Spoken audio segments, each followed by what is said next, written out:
Welcome to the Wrestling Replay. It's CATO here with just Smackdown Replay of the Week. This Smackdown was an episode where we seen returns, and we also got the announcement of returns or superstars being reunited, as I should say, that's going to happen next week on Smackdown. But let's go ahead and start the show off with the champs. I guess that's how we would say it. It's Bianca Belair teaming up with the tag team champions, Natalya and Tamina. Now they would take on the trio of Bayley and the former champions, Nia Jax and Shayna Baszler. Now this match was really interesting because it came about with Bianca Belair and Bayley going at it at the start of the show. Now that leads me to believe this feud is nowhere near done, and we're possibly going to see these two lock it up in Hell in a Cell, which I cannot wait for because their chemistry should be even better than it was in the last match that they had. But also, we have the former tag team champions going against the current tag team champions. Now, Bayley, Baszler, and Nia Jax managed to get the win over this trio. What did that do for the tag team champions? Now they have to put their title on the line Monday Night Raw against the ex-tag team champions. They have to find a way to beat them once again. 3 times in a row. I don't know if they can do it, man. I'm very happy for Tamina finally getting a title in WWE, and I'm happy for Natalya because I believe that she deserves a title regardless, right? But I don't know if I could see this duo defeating the former tag team champions 3 times in a row, and I'm sure that Reginald will be right there in the corner. But we also have to keep in mind that Alexa Bliss did play a part in the last time that these two was able to beat the former tag team champions. So we have to keep our eyes locked and see what happens on Monday Night Raw. Next, we got to see Shinsuke Nakamura go out there and defeat Baron Corbin. These guys look to have a little bit of a feud also, which I'm not really too much invested in this feud because I don't see it going anywhere. Even if Shinsuke wins, where would that really propel him to? If Baron Corbin wins, I mean, what does that do for Baron Corbin at the end of the day? You know what I'm saying? Now, if this was a match or a feud that, you know, has some type of King of the Ring implication or something like that, or maybe a number 1 contendership implication, then I would be a little bit more invested. But I feel like these two was just kind of thrown together because they didn't really have anything to do on the SmackDown roster currently. We also got to see Dominic Mysterio take on Robert Roode in a one-on-one match. Now, we haven't seen Robert Roode in one-on-one matches in a while, as normally have been Dolph Ziggler. This week, he took on Dominic Mysterio, one half of the new SmackDown Tag Team Champions, and he lost, man. Now, I can't lie. I'm not a fan of Dominic Mysterio in one-on-one matches. I've said that over and over again. But the more I watch him and more I watch him grow, he's becoming better and better inside the ring in one-on-one matches, and I'm actually becoming a little bit more entertained in his matches. Like this match with Robert Roode, it wasn't a bad match, and even the flow of the match was great. The flow of the match was good. These two teams are still locked in the feud. You know the Dirty Dogs are going to want a rematch for their tag team titles, but they're going to have to start stringing together some wins in order to, you know, have a real argument of why they should be able to get another chance at the SmackDown Tag Team Champions. As we know, Triple H said a long time ago, a while back, that, hey, there's going to be no automatic rematches if you lose your titles.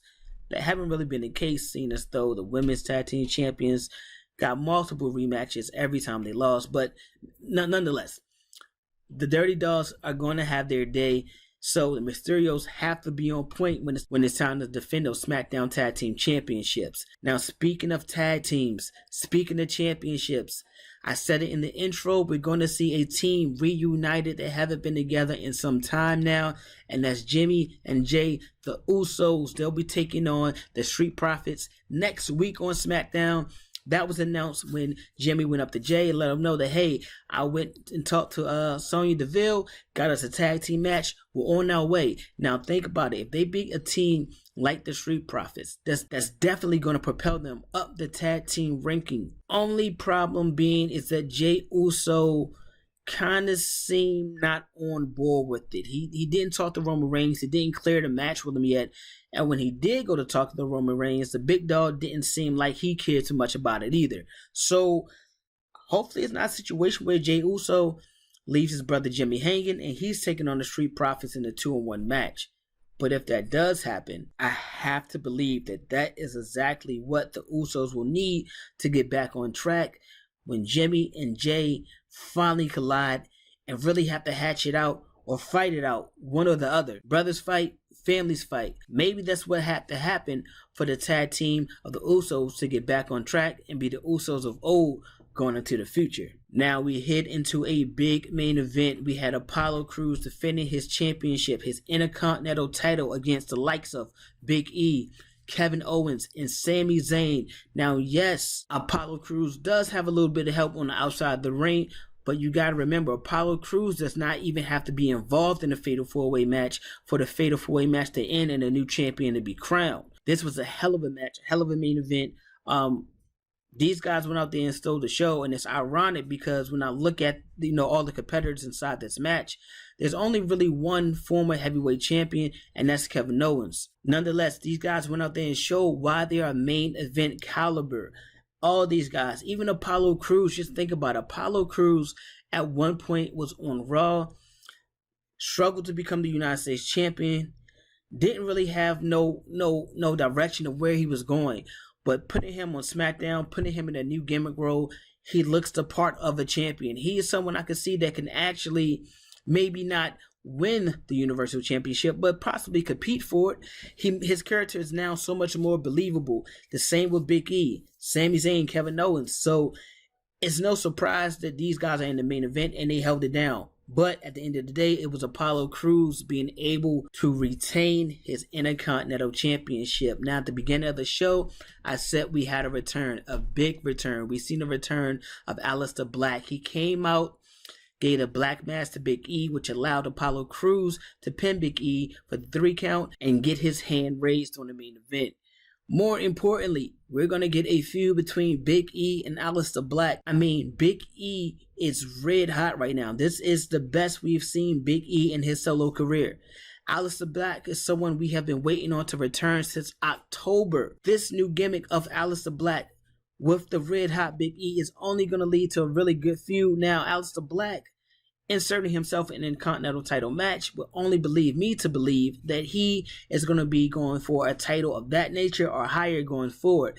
Aleister Black defeating someone like Big E, a former champion, is going to move him right up that ranking system of where Aleister Black needs to be. When we look at SmackDown roster as a whole, these guys are kind of stacked. You got Cesaro, Seth Rollins, Roman Reigns, the Usos, Aleister Black, Big E, Apollo Crews. Like, these guys are all wrestling like at top level. This SmackDown brand right now, I said it before, this is the A show of WWE. This is where all the talent is. This is where you're getting the best storylines mixed with good wrestling. So hats off to SmackDown for constantly holding it down on their end. But there is one thing I also noticed about SmackDown.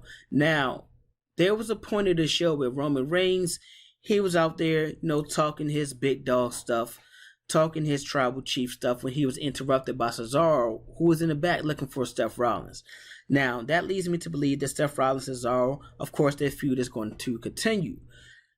Did we watch Seth Rollins help propel Cesaro to that Universal title picture and make him believable to be able to beat the champ, or at least compete with the champ, just so that Seth Rollins can finally defeat Cesaro and then move into that Universal title picture himself? I don't know, but keep your eye on that. If Seth Rollins defeats Cesaro this time around, do not be surprised if we see Seth Rollins throw his name in the hat for that Universal title.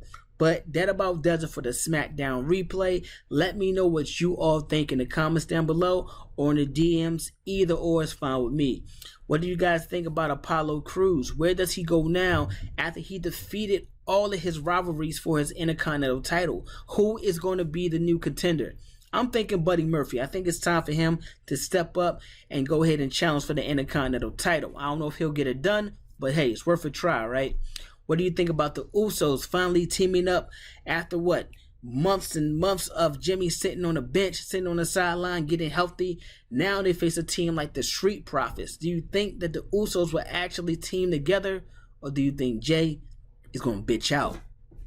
I don't know, man. Look like Roman got him wrapped around the finger.